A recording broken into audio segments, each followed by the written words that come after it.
Hello guys, welcome to all in next fame. Friends, आज हम पढ़ने वाले हैं जनरल स्टडीज का प्रैक्टिस सेट नंबर 60। यहां आपको प्रोवाइड होते हैं 20 क्वेश्चन और एक क्वेश्चन मैं आपसे पूछता हूं जिसका आंसर आपने कमेंट बॉक्स में कमेंट करना होता है। ये सभी क्वेश्चन आपके एलटी ग्रेड एग्जाम के लिए रेलेवेंट क्वेश्चन है। सो फ्रेंड, इन क्वेश्चनों के नोट्स जरूर बनाइए और साथ के साथ याद करते चलिए।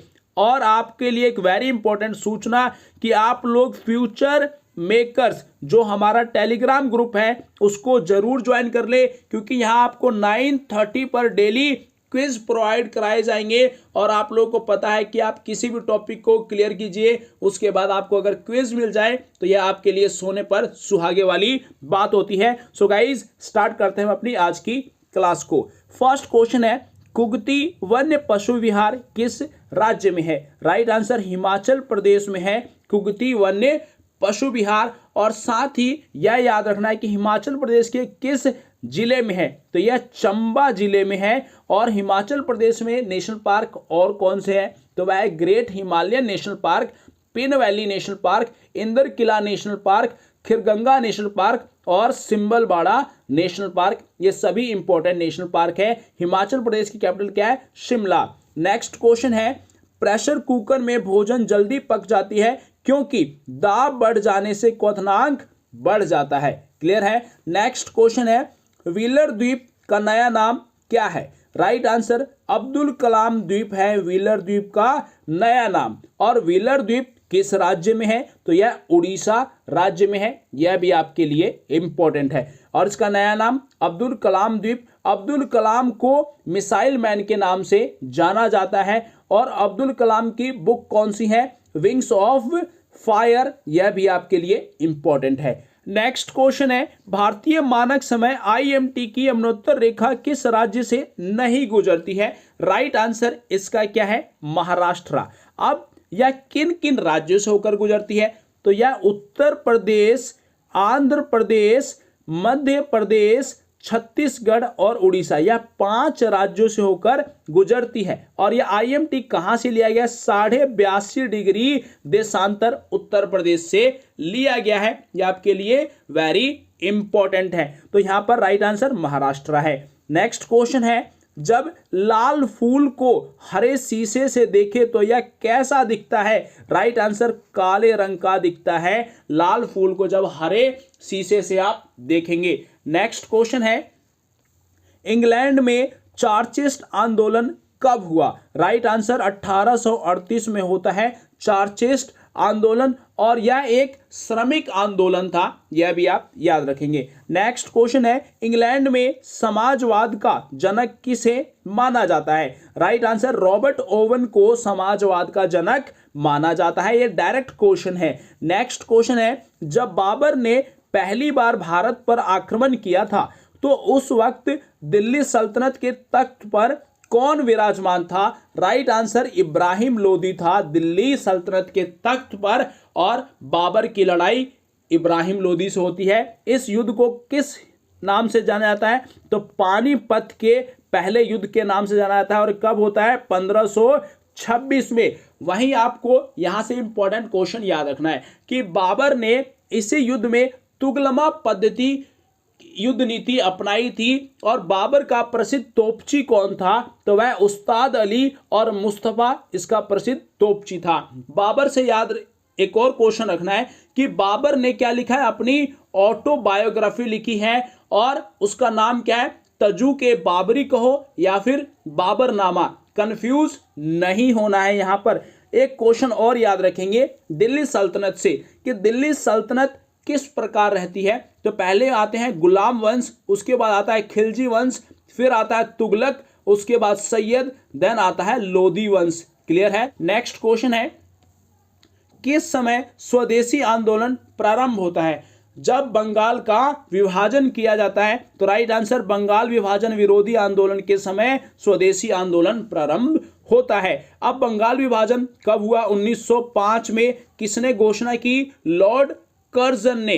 अब इसकी घोषणा कब होती है? 19 जुलाई 1905 को। और यह प्रभावी कब हो जाता है? इफेक्टिव कब हो जाता है? तो 16 अक्टूबर 1905 को यह इफेक्टिव हो जाता है। यह भी आपके लिए इंपॉर्टेंट है। आपको पता ही है कि अंग्रेजों की नीति क्या थी, डिवाइड एंड रूल, बांटो और राज करो। नेक्स्ट क्वेश्चन है, निम्नलिखित में से किसे काला श्याम या पगोड़ा के नाम से जाना जाता है? राइट आंसर, कोणार्क का सूर्य मंदिर को ब्लैक पगोड़ा के नाम से भी जाना जाता है। और यह किस राज्य में है? तो यह उड़ीसा राज्य में है। इसको किसने बनवाया था? नरसिंह देव ने। और यह किस डायनेस्टी के थे? तो यह गंग डायनेस्टी के थे। यह वेरी इंपॉर्टेंट क्वेश्चन है आपके लिए। इसे सूर्य मंदिर के नाम से भी जाना जाता है। नेक्स्ट क्वेश्चन, नालंदा विश्वविद्यालय की स्थापना किसके द्वारा की गई?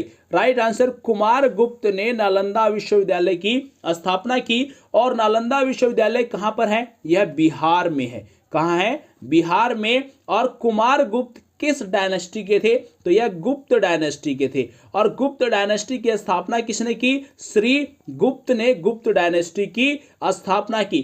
कई स्टूडेंट ऐसे होंगे जिनको कंफ्यूजन होगा कि चंद्रगुप्त मौर्य, बट चंद्रगुप्त मौर्य मौर्य डायनेस्टी के थे और कुमार गुप्त गुप्त डायनेस्टी के थे। क्लियर है? वहीं धर्मपाल ने किस विश्वविद्यालय की स्थापना की? तो इन्होंने विक्रमशिला विश्वविद्यालय की स्थापना की थी। वहीं आपको कनिष्क से याद रखना है कि कनिष्क किस डायनेस्टी के थे? तो यह कुषाण डायनेस्टी के थे। और कुषाण डायनेस्टी की स्थापना किसने की? कुजुल कड़फिसेस ने।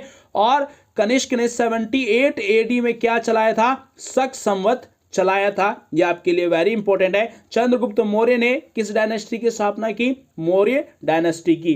क्लियर है? नेक्स्ट क्वेश्चन है, राष्ट्रीय कांग्रेस कार्यकारी समिति ने भारत छोड़ो नामक आंदोलन का अनुमोदन कहां किया था?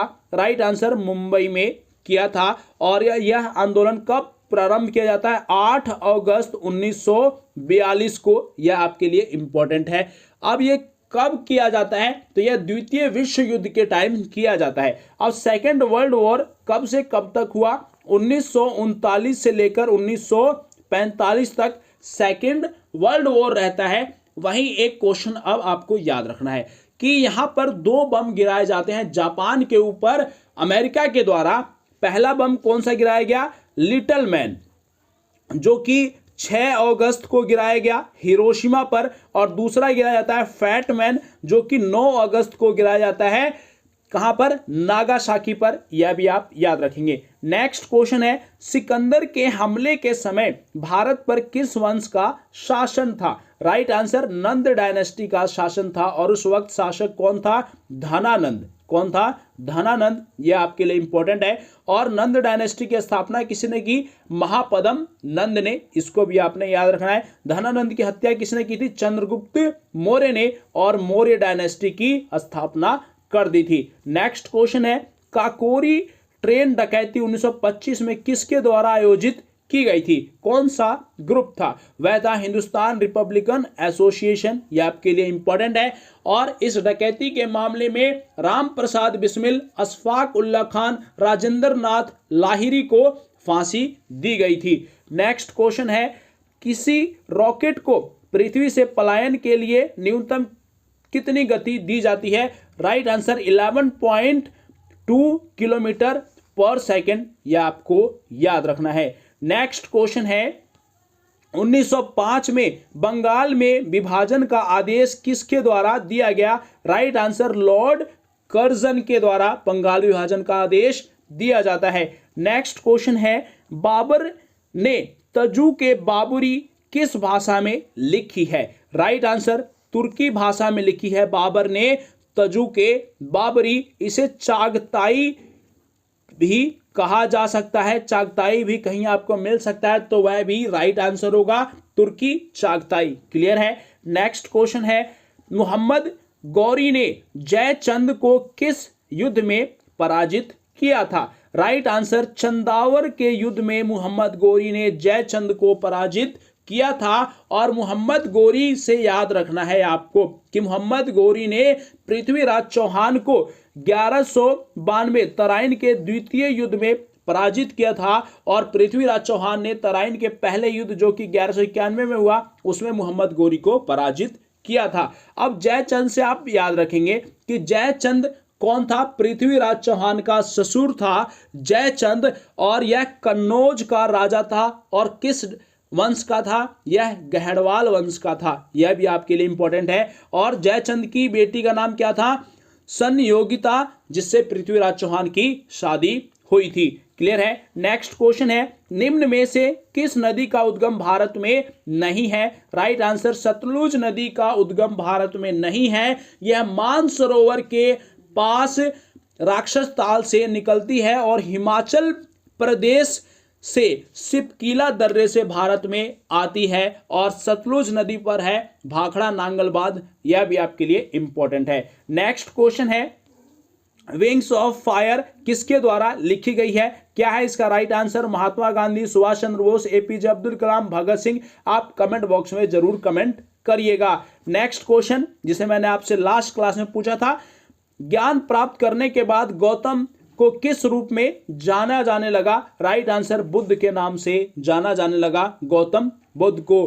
क्लियर है गाइस? और वहीं बुद्ध का जन्म कब होता है? 563 बीसी में, और इनकी मृत्यु कब होती है? 483 बीसी में। यह भी आप याद रखेंगे। और इनको ज्ञान की प्राप्ति कहां होती है? तो इनको गया में पीपल के वृक्ष के नीचे और निरंजना नदी के किनारे इनको ज्ञान की प्राप्ति होती है बुद्ध को। सो गाइज, ये थे जनरल स्टडीज 60 के very important question. Hope so guys आपको समझ में आया होगा। और आप लोग फ्यूचर मेकर जो हमारा टेलीग्राम ग्रुप है उसको जरूर ज्वाइन करें, और क्विज डेली दे, वह आपके लिए वेरी इंपॉर्टेंट है। So guys, best of luck, share and subscribe next fame. Thank you very much.